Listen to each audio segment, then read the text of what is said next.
Welcome to the New Haiti News. My name is Maxime Jean-Louis, your host, and I'm here again to talk about how things are going in Haiti. Several weeks after the Prime Minister Ariel Henry was out of the country, and while he was in Puerto Rico, he offered to give up power as soon as a new government was installed, and the people uh, they opted to choose a presidential council of 9 members. But several weeks later, things are still getting worse and worse. So it's not to say that Ariel was never a problem. Ariel was part of the problem, but there are problems that still exist. As we realized and talked about on the very last video, it is the same groups of people that have been doing the very same things that they used to do, and they are the same ones fighting to be part of the presidential council. There is there are two groups of people right now that are making things very miserable for everybody else. It's the people from the Montana Accord and the people from the Family Lavalas party. Family Lavalas is the party of former President Jean-Bertrand Aristide. As I mentioned the last time, they were the ones that started with the whole gang activity that many of those gang leaders started way back then when they were only 8, 9 years of age.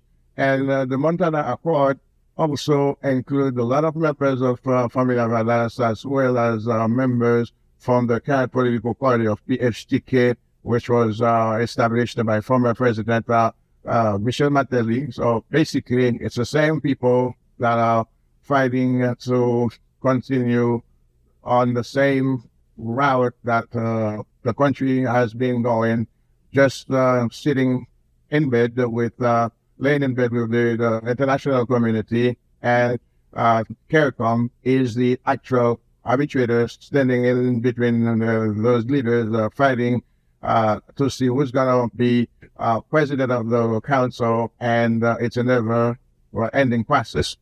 Well, the people, where are the people in between?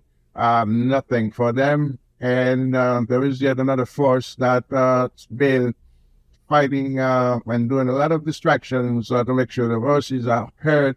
The gang association called Viva Salma, who swear on the grave that that presidential council will never see the light of day because they are not fighting to get thus far just to relinquish power to the same group of people. Now, in the last few days, things have been very, very, very difficult for the people, for the country, especially in the metropolitan area of Port-au-Prince, or the capital, where a lot of distractions have been taking place. A lot of governmental buildings have been targeted, and a lot of businesses belonging to the private sector, big businesses, they've been destroyed, and things are not getting any better, and people continue to run for their lives, being chased from one place to another, sleeping under tents, sleeping in public places, using schools to sleep, and the only losers of this whole thing is the population and the kids as well that are not able to go to school. Instead, they are being chased from one place to another, running for their lives, and it's just a saga after a saga. And the international community sitting there with CARICOM as arbitrators, they still want to impose their laws, want to make sure that whoever gets in power, that someone who is their favorite. And however, the vast majority of the population is still claiming Guy Philippe, who claimed, who put in their heads the idea of revolution, meaning that the entire system has to change because the same political class that's been uh, working with the international community to bring the country to its knees, they are the ones that have been there for the past 30, 40, 50 years. They cannot be the ones that bring the solution to the problem of the country. So the gang leader of barbecue, Jimmy Cherizier, who was a former police officer, he is the one leading the Association of Gangs Federation called Viva Samba. He has been the spokesperson of that federation, and he says that what we've been seeing is nothing because things will be escalated and to the point where the entire capital city is burned to the ground if they should decide to install that presidential council of 9 members. And it's always going to be a problem because if one person cannot lead the country, how are you going to believe that 9 people that think of themselves as 9 presidents, each one want to do his own things based on what the group that put them there decide. So it's going to be a continuation of the same thing. And the only losers of this whole thing would be the people. So we have the presidential council that are still fighting among themselves because they cannot decide how to choose a president among them. So each one stands in their own, each one stands with his own requirement, and then fighting to be the one to be president of that council. And you also have the international community that still is waiting for them to decide what to do. And you have the Gang Federation that's where that presidential council will not see the light of day because the minute, according to Jimmy Cherizier, the minute that they are installed, then they are in the same building, they're going to blow up the whole building with everybody in it, then that'll make it easier for him.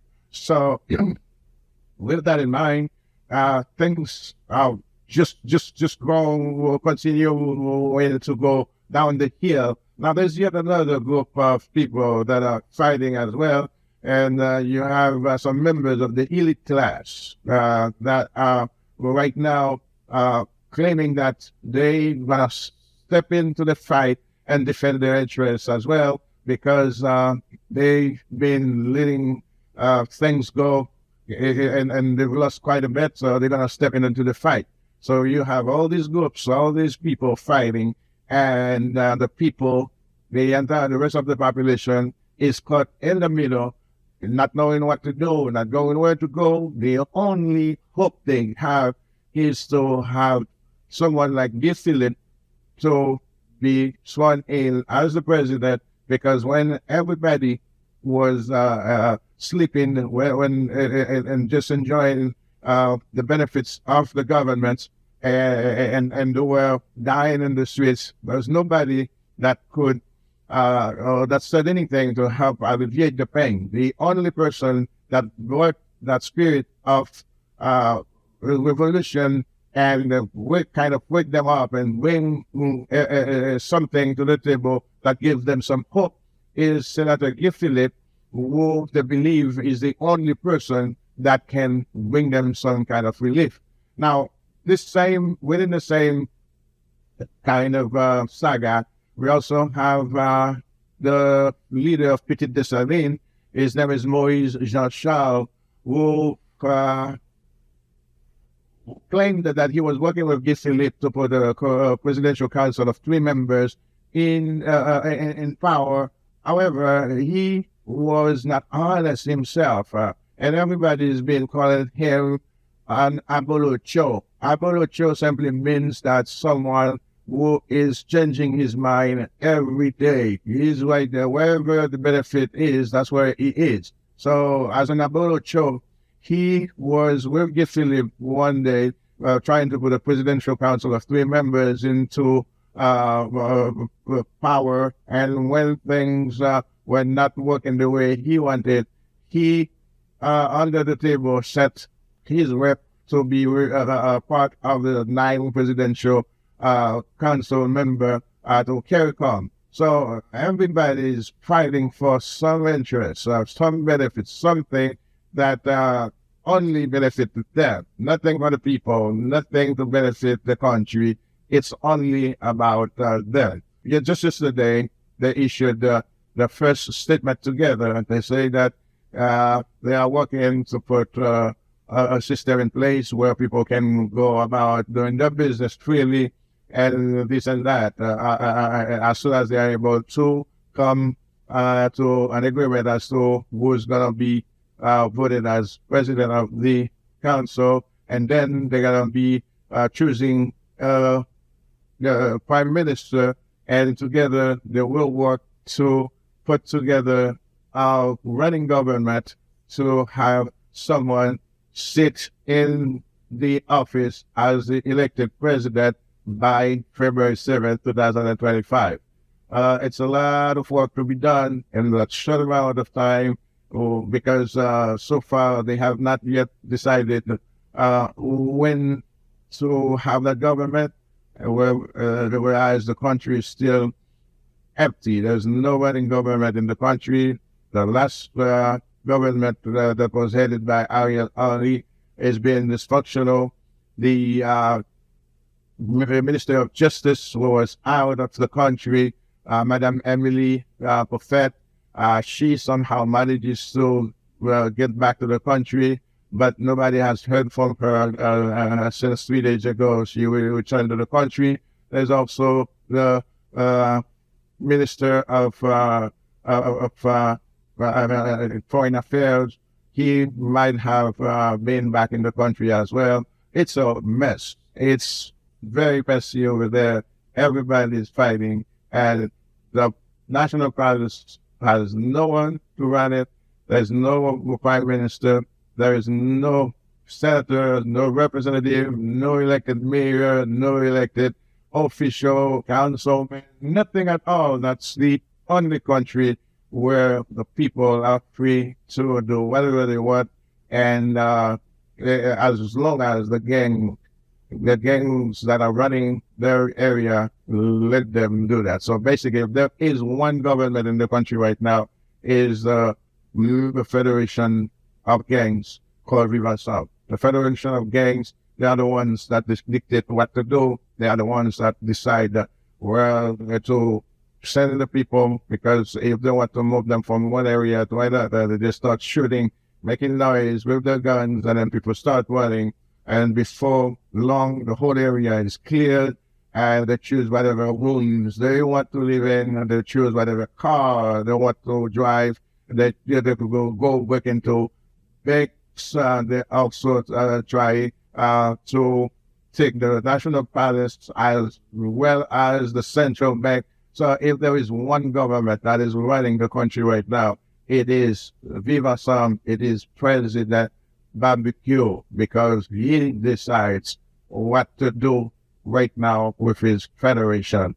So it's a funny country where every day you learn something new. Every day you get some news, and whatever news it is, that's not any better than what the last one was.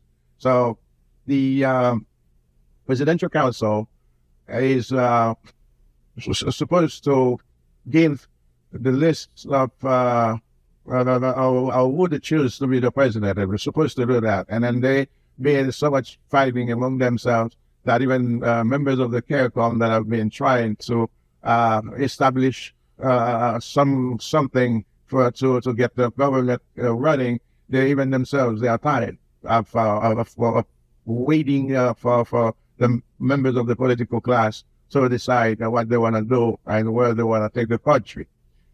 The situation is just getting even worse and worse and worse. And where is the USA in all of this?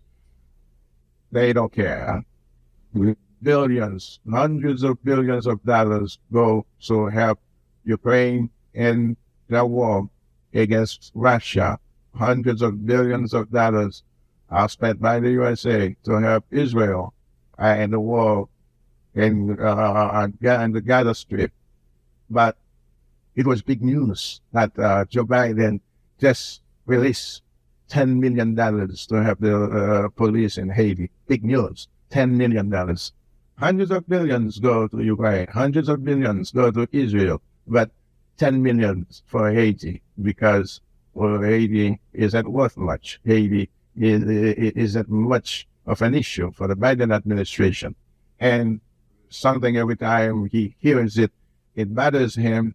But he said it in 1994 that if Haiti were to go down the ocean or to disappear in space, it wouldn't matter much to the interest of the USA. And he still proves it today.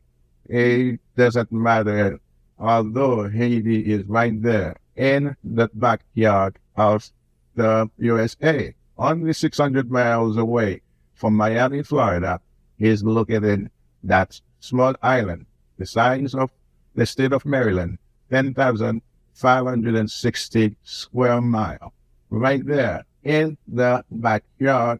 The funny thing is, they are not helping, and nobody can come to the help of the small, tiny nation. So it's preferable for them to say Haitians are invading their shores. We got the governor of Florida, DeSantis, that puts over 250 guards guarding the shores, making sure that every Haitian boat they will find, push them away, even to their death, it doesn't matter. And you have the governor of Texas that has the National Guard and a lot of other forces guarding their shores to protect their states. But if only they had provided a little bit of help to stabilize the country and let Haitians run the country, then they would stay home, because nations don't really want to go out. And even those that are outside of the country, if the country has enough security and the country is stabilized enough, they will go back to run their country. And you have that other country, our neighbor, the Dominican Republic, that has been contributing wholeheartedly to make the country what it is today. They are also refusing to accept even allow for the international community, the UN, to have a humanitarian base there, only to help those that are dying, that are running for their lives. So that's been the situation for the Haitian people. That's been the situation for Haiti. It seems like things will only get worse, and we can't even say that it's going to get any better, because it has proven time and again that Haitian problems are not of interest, of interest to the big imperialist societies, and all they want to do is to make sure that whatever resource they can take from the country, they know where the resources, they know wherever certain things they may need. So they know where they are, and whenever they want them, they send troops to go get them. But as far as giving the people a break, letting them get some relief, that's not going to happen. So I am asking you, who is in USA, Canada, and France, as the governments, the elected officials, to do something. Otherwise, those of you who are citizens of the United States, there's an election coming that's going to be opposing Joe Biden and Donald Trump. Everybody knows what Donald Trump said about Haiti, and everybody knows what Joe Biden said about Haiti. So we got two bad candidates representing the two major parties. However, young votes should be measured as to whoever among the two bad apples, whoever is going to offer something that's going to be making things better for Haiti, and then this is the one that you're supposed to consider voting for. There is an election coming, and in the USA in November. The church is yours. So make sure that the problem is put on the table, and whoever wants the Haitian votes should put it to the table and make it clear when and how they're gonna help fix the Haitian problem. Just release the country. That's all we're asking them to do. Release them from the grips. That's all. They are not helping when they're not letting anyone helping. The USA put Haiti on the so-called arm embargo, meaning that Haitians cannot order guns, no arm, even for the national police, even for the army. And yet the country is filled with gangs that have powerful guns. Haiti doesn't make them. They are not being made in Haiti. So how they get to Haiti in the hands of those powerful gangs? And they are from two sources, the United States and Dominican Republic. So it's only because they want those guns to be in the hands of the people they want. That's how they get there. So if only the United States and Dominican Republic, they did their part to stop those guns that are crossing the border and into the hands of those powerful gang groups, then we'll have the problem solved at least by half. So all we're asking is, if you're listening, you know your elected official, ask him to continue to ask the Biden administration to stop their invasion of Haiti, to stop closing all the doors to everyone that wants to help, so that the people and the country can have a break. Help me share those news. Help me distribute those videos, by sharing, commenting, subscribing to this channel, and because I want it to go as far as possible. And also, you can turn on the notifications so that every time I have a new video, you can have a copy of it and to hear how the governments of the powerful nations of the United States, France, and Canada, how they are continuing the destruction of Haiti. My name is Maxime Jean-Louis. I am your host. I am continuously working to bring you these kinds of videos. Please help me share them, distribute them, comment, turn on your notifications, and as well as help people to subscribe to the channel so that we can go further. Thank you so much. Have a good one.